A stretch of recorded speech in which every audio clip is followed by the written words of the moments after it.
Hello, I'm Tyshawn Jones, and this is Legacy Liner. Welcome aboard. So, for today's video, we're going to do something a bit different. If you're into the Titanic and you've read any books about it or seen any documentaries about it, you've probably have seen this advertisement. This was a popular advertisement that talked about the Vinolia Otto toilet soap. This is the kind of soap that the first class passengers on board the Titanic would have used. It was even mentioned in A Night to Remember. Listen to this, Sylvia. The new White Star liner, RMS Titanic, is the largest vessel in the world. It is not only in size, but also in the luxury of her appointments that the Titanic takes first place among the big steamers of the world.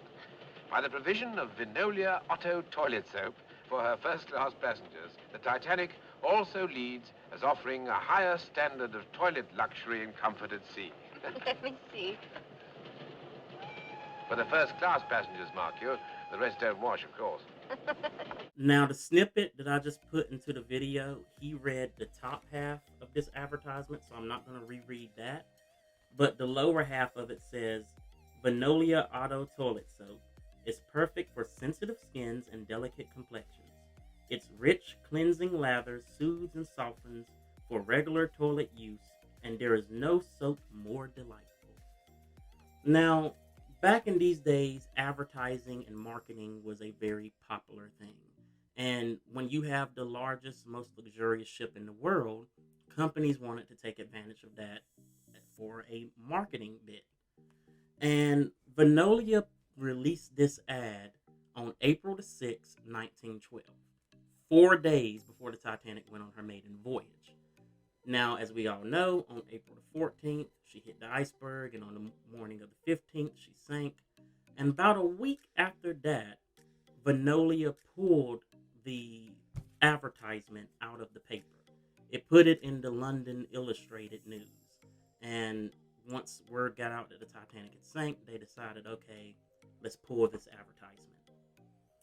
Now, Vinolia Otto was found, or Vinolia was found in 1892. So it was still, relatively new in my opinion at that time, 20 years old, whenever Titanic had sailed. And as I mentioned, it would have only been provided for the first class passengers. If you were second or third, you had to bring your own soap. And it was 35 cents a bar in 1912 money.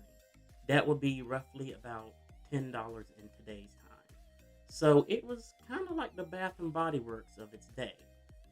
And for this video, I actually brought a remake of the soap that they would have used. Now, the formula is a little bit different because in 1912, even today, a lot of soaps are made with lye, but in today's time, they try to change the formula a bit because the public is a little bit more scared of the word lye because of irritations with the skin, and it can even cause blindness. But that's part of the advertisement that they had, was that by it being a toilet soap, that meant that it was safe for you to use it on your face to wash your face. It had good quality.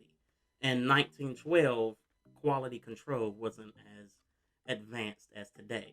So when they were advertising it as such, they were basically telling you, we have good enough quality where you can use this on your face and not have to worry about the consequences of it. Now, this ad that you see on the back is in color. And it's the same poster as what I showed you with this remake here. Now, according to what I have researched, the original ad was in black and white. And if you find like the original ad, it's actually worth a lot of money today. And the remakes that they did, after the sinking and, when the ship became kind of legendary because of the disaster, that's whenever you started seeing a lot of these colored advertisements like what you see here. Now, one of the other perks of this soap was that it was perfumed, so it was said to smell of lemon and rose. And it was also Vinolia Otto toilet soap, because the Otto was said to counteract the effects of salt water on the skin. If sea spray got on you, the saltwater air of being out on the ocean. And also, a little known fact of the 145 bathtubs on the Titanic, most of them, like I think 90% or more of them, only used salt water. There was no like freshwater bathtubs except for with the captain's bath, some of the parlor suites, the private bathrooms. And this would have been just a handful of them on the Titanic. Because, believe it or not, most of the cabins, including the first class cabins, did not have their own private bathtub. It would have been a communal bathtubs or a number of them, and you would have had to make an appointment with the steward so that they could get a bath attendant to clean the bathtub and get it ready for you and set up an appointment. It sounds super complicated, but I mean, in 1912, people just didn't take daily baths the way that we do today. In fact, Titanic's sister ship, the Olympic, one of the reasons that she actually went out of service in the 30s is because daily bath and private bathrooms became more common. And since the Olympic didn't have it, it was kind of becoming less popular with the general public. So let's dig into it. Let's give this a try and let's see how this smells. And okay, that's an interesting aroma. I'm not gonna lie. But we're gonna see. Take it out of the package. Oh, a cute little packaging that is coming in.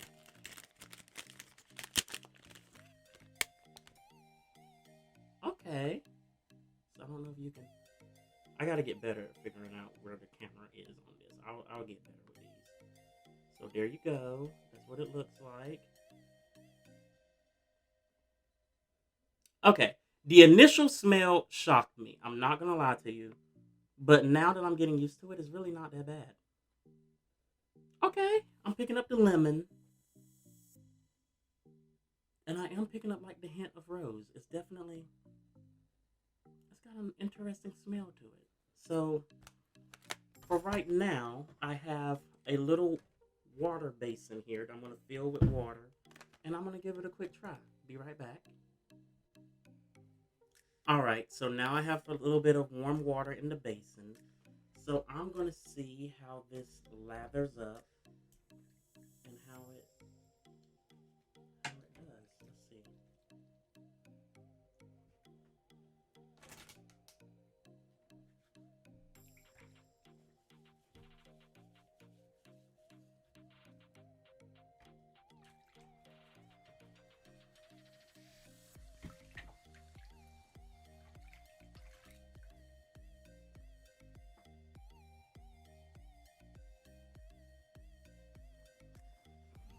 Okay. Okay, it actually got like a very refreshing feeling to it. And a really good scent. I like it. It's not what I was used to at first. I'm gonna be honest with you. I was not used to this when I first smelled it, but it actually is growing on me. I like it.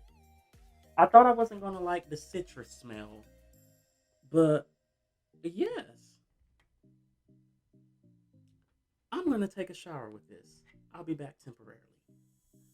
Now, as I mentioned earlier, Titanic had about 145 bathtubs on board. But, fun fact, of those 145, only two of them would have been for the third class, one for the men and one for the women. So, over 700 people in third class shared two bathtubs. Now, of course, we hear that today and we're like, oh my God, that is absolutely disgusting. But this was 1912 when daily baths wasn't really a thing. In fact, the average American household wouldn't even have indoor plumbing until the 1950s. So in 1912, the fact that Titanic offered bathtubs at all was kind of a luxury. But what a lot of passengers did do is that they had wash basins in their cabins. Now, the way that these wash basins worked was that every morning a steward would come in and he would empty out the sluice bin. This is where the dirty water that you used the day before would have went down the sink and gathered in this little bucket or container, and they would have emptied that. They then would have added fresh water to the water tank at the top. Now, in a lot of first class cabins, this water basin would have been hidden by a mirror. So you would have looked and just saw a mirror and thought, oh, okay, you know, there's nothing behind it. But in actuality, you could pour water into it. For the third class cabins, it would have just been a tank. And you would have seen the tank there, and they would have emptied the sluice bin from it as well. But with the third class cabins, only the women's cabins or the cabins for married couples had the water basin in them. So when you see these recreations or these pictures of the third class cabin that have the water basin, those are usually cabins that were towards the stern of the ship. If you were a single man traveling alone third class, you probably wouldn't even have had that. All right, so I just took a shower with the soap, the Vinolia soap, and I feel refreshed. I feel clean. I give it a 10 out of 10. It had a good lather. The scent is very delicate. It's not overpowering. In today's time, with the Bath and Body Works type stuff, we have very strong fragrant soaps. This one is not like that at all. It's a very soft, very cleansing and refreshing kind of soap, which you would expect for something from 1912. So I give it a 10 out of 10. I recommend that you give it a shot if you want to try it, if you're interested in it. I'll put a link to where I got it. I think I purchased it off of Amazon. But the Vinolia website is still running today. Like, they have their website where they still sell this kind of soap and other things as well. But I like it. And it costs $10. So ironically, it still costs what it would have cost in 1912. 35 cents back then was the equivalent of like $10 now. So I highly recommend it. Give it a try. Thanks for watching my video.